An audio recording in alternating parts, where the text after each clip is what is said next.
السلام علیکم پیارے ساتھیوں، امید ہے آپ سبھی خیریت سے ہوں گے الحمدللہ۔ آج کا ہمارا ٹاپک ہے غزل کی تعریف۔ برائے کرم آپ آخر تک بنے رہیں تاکہ آپ کو غزل سے ریلیٹڈ کبھی بھی سوالوں کا سامنا کرنا ہو تو کوئی دقت نہ ہو۔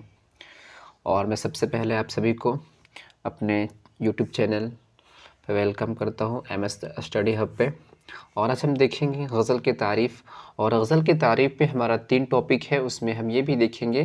سب سے پہلا تو ہمارا ہے غزل کی تعریف، اور اسی میں دیکھیں گے آغاز اور ارتقاء، اور ہم ردیف اور قافیہ کو بھی سمجھیں گے۔ تو آئیے ویڈیو میں بنے رہیں، دیکھتے ہیں غزل کی تعریف۔ فرسٹ ہمارا ہے غزل کی تعریف۔ غزل عربی زبان کا لفظ ہے جو لفظ غزالہ سے بنا ہے۔ ابتدائی دور میں غزل اس شعری صنف کو کہتے تھے جس میں کسی عورت کی تعریف بیان کی گئی ہو، یا اس سے باتیں کی گئی ہو، مگر وقت گزرنے کے ساتھ ساتھ غزل نے یہ بات ثابت کر دی کہ غزل صرف عشق یا جذبات کے اظہار کا ذریعہ نہیں، بلکہ اس صنف میں ہر طرح کے جذبات و احساسات اظہار کیے جا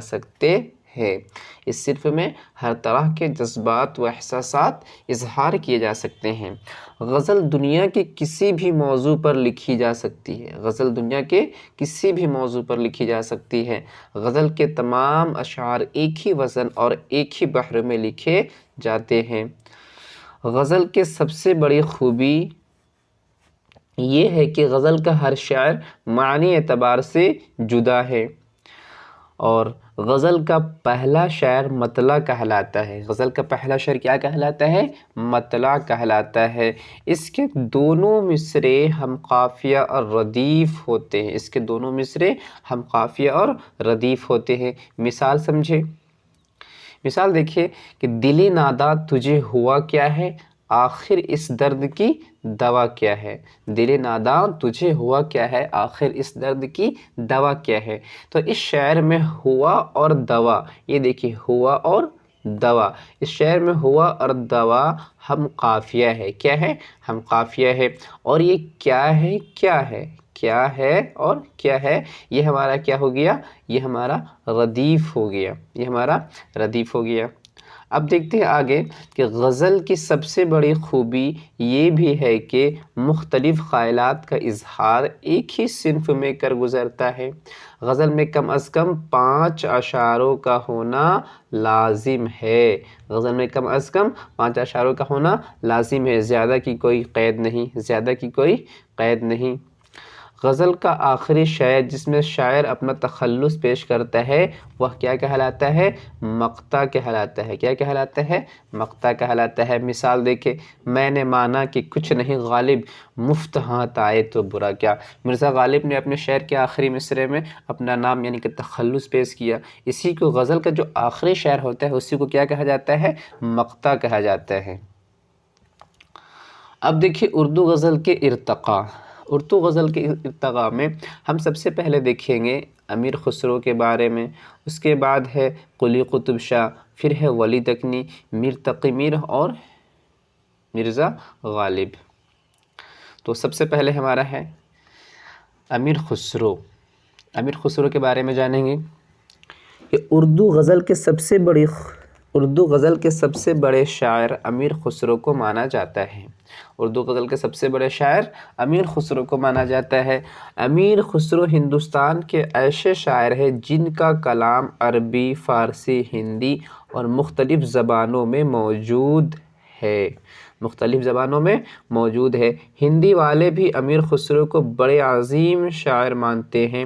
انہوں نے فارسی اور اردو والوں کو شاعری شکل دے کر خوبصورت کوشش کی، جس کی وجہ سے بعد کے شاعروں کو اردو زبانوں میں شاعری کرنے کا ہدایت ملا۔ اب دیکھتے ہیں قلی قطب شاہ کے بارے میں۔ امیر خسرو کے بعد اردو غزل کی روایت کو قلی قطب شاہ نے آگے بڑھایا۔ قلی قطب شاہ کو اردو کا سب سے پہلا صاحب دیوان شاعر کہا جاتا ہے۔ قلی قطب شاہ کو اردو کا سب سے پہلا صاحب دیوان شاعر کہا جاتا ہے۔ قلی قطب شاہ کے زیادہ تر کلام عشقیہ جذبات پر ہے۔ مثال دیکھیں، پیا باج پیالہ پیا جائے نا، پیا باج یکتل جیا جائے نا۔ اب قلی قطب شاہ کے بعد ہے ولی دکنی۔ ولی دکنی کے بارے میں جانیں گے کہ قلی قطب شاہ کے بعد اردو شاعری کے بابا آدم ولی دکنی کا نام قابل ذکر ہے۔ ولی نے اردو غزل کو ایک نئی زندگی دی، اور سب سے بڑا کام ولی دکنی کا یہ ہے کہ انہوں نے اردو غزل کو دکن سے دہلی کا سفر کرایا، اور 1720 میں جب ولی کی دیوان دہلی آئی تو یہاں ہر طرف اردو زبان کی دھوم مچی، اور دہلی والوں نے بھی پہلی مرتبہ اردو زبانوں میں غزل گوئی کرنی شروع کر دی۔ ولی دکنی کے شاعر دیکھیں، جسے عشق کا تیر کاری لگے، اسے زندگی کیوں نہ بھاری لگے۔ اب ہے میر تقی میر۔ ولی دکنی کے بعد اردو غزل کا سنہرا دور دہلی میں آیا۔ اس دور میں میر تقی میر کا نام آتا ہے۔ میر تقی میر کو شہنشاہ غزل کہا جاتا ہے۔ میر سے بڑا شاعر اردو غزل کی دنیا میں اب تک پیدا نہیں ہوا۔ انہوں نے جب اردو زبان میں غزل گوئی شروع کی تو کوئی کمی آنے نہیں دی، اور غزل کو بامِ عروج تک لے گئے۔ میر نے اردو غزل گوئی کو اس اعلیٰ مقام تک پہنچایا جہاں وہ آج بھی قائم ہے۔ میر در حقیقت درد غم کے شاعر ہے۔ انہوں نے خود اپنے شاعری کے متعلق فرمایا کہ زندگی سے مجھے درد غم ملے، سب کو جمع کر کے میں نے اپنا دیوان بنایا۔ میر کے اشعار دیکھتے ہیں۔ میر کہتے ہیں، مجھ کو شاعر نہ کہو میر کے صاحب میں نے، مجھ کو شاعر نہ کہو میر کے صاحب میں نے، درد غم کتنے کیے جمع تو دیوان کیا۔ اب آخر میں ہمارا ایک پوائنٹ ہے مرزا غالب کے بارے میں۔ مرزا غالب کے بارے میں جانیں گے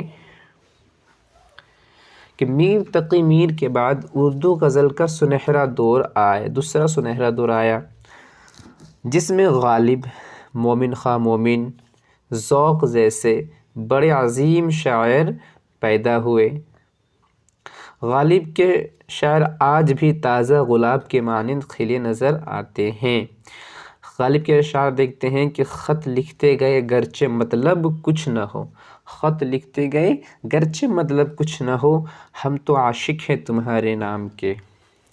پیارے دوستو، امید ہے ویڈیو اچھا لگا ہو، سو پلیز شیئر اور سبسکرائب ضرور کریں، اور اچھا لگا ہو تو ضرور کمنٹ میں بتائیں کہ اچھا لگا، اور کہیں اگر کوئی کمی ہو تو وہ بھی بتا سکتے ہیں، اور باقی ضرور سے ضرور شیئر کریں، سبسکرائب کریں۔ بہت بہت شکریہ۔